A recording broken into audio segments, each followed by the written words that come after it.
దేవుని ఘనమైన నామమునకు స్తోత్రములు. ఈ వాగ్దానమును వింటున్న మీకందరికీ మన ప్రభువును ప్రియ రక్షకుడైన యేసుక్రీస్తు నామములో శుభములు, మా హృదయపూర్వకమైన వందనములు.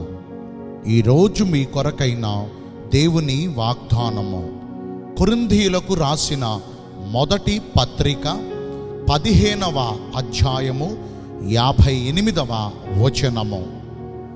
మీ ప్రయాసము ప్రభువునందు వ్యర్థము కాదు. మంచి దేవుడైన యేసయ్య ఈ మంచి వాగ్దానమును నేడు మనందరి జీవితములలో నెరవేర్చునుగాక. ఆమేన్. ఈ వాగ్దానాన్ని మనము పరిశీలన చేస్తే మనలో చాలామంది ఎంతో కష్టపడుతున్నారు. రాత్రింబవళ్ళు నిద్రను మానుకుని, ఆహారమును మానుకుని ఎంతో ప్రయాసపడుతున్నారు. వారి ఆలోచన ఏంటి?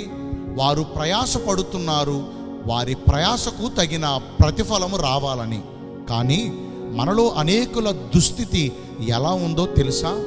పాపం వారి ప్రయాసకు తగిన ప్రతిఫలము కలుగక వారు పొందిన ప్రయాస అంతా కూడా, వారు పడిన కష్టమంతా కూడా వృధాగా మారిపోతుంది. చూడండి, హగ్గయి గ్రంథము 1వ అధ్యాయము 5వ వచనము నుండి ఉన్న లేఖనాలను మనము పరిశీలిస్తే, మనలో అనేకులు విస్తారముగా విత్తినను మీకు కొంచెమే పండుతుంది, మీరు భోజనమును చేయుచున్నను మీ ఆకలి తీరకయున్నది, పానము చేయుచున్నను దాహము తీరకయున్నది, బట్టలు కప్పుకొనుచున్నను చలి ఆగకున్నది, పనివారు కష్టము చేసి ప్రయాసపడి జీతము సంపాదించుకొనినను ఆ జీతము చినిగిపోయిన సంచిలో వేసినట్టుగా వృధాగా మారిపోతుంది. చూడండి, ఇలాంటి పరిస్థితులు కలిగిన వారికి ఏమైనా సంతోషం ఉంటుందా? మనలో చాలామంది పరిస్థితి కూడా ఎగ్జాక్ట్లీ ఇలాగే ఉంది కదా. పాపం ఎంతో కష్టపడుతున్నాం, ఎంతో ప్రయాసపడుతున్నాం, రెక్కలు మొక్కలుగా చేసుకుని ఆహార నిశలు శ్రమించి ఎంతగానో ప్రయాసపడుతున్నాం. కానీ చివరిలో మన ప్రయాస అంతా కూడా వృధాగా బూడిదలో పోసిన పన్నీరుగా మారిపోతుంది. కానీ ఈ రోజున ప్రభు మనకిచ్చే వాగ్దానం ఏంటో చెప్పనా? మీరు బాధపడకండి, మీరు కలవరపడి కృంగిపోకండి. ఎందుకంటే మీ కన్నీళ్లను చూచిన దేవుడు మీ కష్టాల నుంచి మిమ్మల్ని విడిపించడం కొరకు మీ ప్రయాసమును ఏమాత్రం కూడా వ్యర్థం చేయట్లేదు. అంటే ఈ రోజు నుంచి మనం ఏదైతే ప్రయాసపడుతున్నామో దానికి తగిన ప్రతిఫలమును ప్రభు మనకి అనుగ్రహించబోతున్నాడు. మనము ఎంతైతే కష్టపడుతున్నామో దానికి తగినంతగా ఆయన మనకు ఫలమును దయచేయబోతున్నాడు. మరి నిజంగా ఈ వాగ్దానం మన జీవితాలలో ఫలించున్నట్లుగా మనము చేయవలసింది ఏంటంటే, మొదటిగా మన ప్రభు మనకిచ్చిన మాట ఉందిగా, ప్రియ సహోదరులారా మీ ప్రయాసము వ్యర్థము కాదు.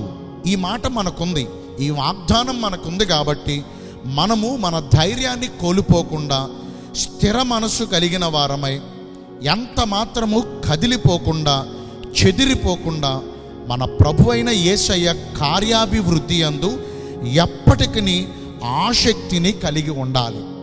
ఆసక్తి విషయంలో మనము మాంజులం కాకూడదు. ఎందుకంటే ఒకవేళ ఆన్ స్పాట్లో వెంటనే మన పట్ల కార్యం జరగకపోయినా మన దేవుడు మనలను నిర్లక్ష్యపరిచే దేవుడు కాదు. ఆయన నిశ్చయముగా ఒకానొక దినమందు మన పరిస్థితులన్నిటినీ బాగు చేస్తారు. ఒకవేళ ఆయన బాగు చేసే సమయం ఇదేనేమో, ఒకవేళ మనము స్థిరులుగా లేకపోతే, చెదిరిపోయి ఆయన మార్గం తప్పిపోతే మనం పొందబోయే ఆ మేలులు కోల్పోతామేమో. కాబట్టి ఎల్లప్పుడూ ఆయన యందు విశ్వాసం ఉంచి స్థిర మనసు, చంచల మనసు దూరపరిచి స్థిర మనసు కలిగిన వారమై ఇక ఎంత మాత్రమును కదిలిపోకుండా స్టెబర్న్గా ఉండి ఆయన కార్యాభివృద్ధి యందు ఎప్పటికీ ఆసక్తిని కలిగి దేవుడు చేసే గొప్ప మేలులు పొందుకుందాం. నేను మీ అందరి కొరకు ఒక చిన్న ప్రార్థన చేస్తాను. పరిశుద్ధుడును ప్రేమ కలిగిన మా ప్రియ పరలోకపు తండ్రివైన దేవా, మీ కృప కలిగిన బంగారు ఘన నామమును బట్టి నిండు మనసుతో కోట్ల కొలదిగా మీకు మా కృతజ్ఞత స్తుతులు స్తోత్రములు వందనాలు చెల్లిస్తున్నాము. మా ప్రయాసము వ్యర్థము కాదని ఈరోజు వాగ్దానము ద్వారా మమ్మను ఎంతో ధైర్యపరిచారు. మీ చిత్తానుసారంగా ప్రవర్తించి ఈ వాగ్దాన ఫలమును పొందుకునే కృపను నేడు మాకందరికీ దయచేయండి. ఈ రోజున అందరైతే పుట్టినరోజులను, వివాహ దినములను, ఇతరమైన శుభకార్యములను జరిగించుకుంటున్నారో వారందరికీ మెండైన దీవెనలు కుమ్మరించమని, మీ రాకడ కొరకు మమ్మను సిద్ధపరచమని యేసుక్రీస్తు ప్రశస్త నామమున ప్రార్థించి వేడుకొనుచు ఉన్నాను మా ప్రియ పరలోకపు తండ్రి. ఆమేన్. May God bless you all. Thank you.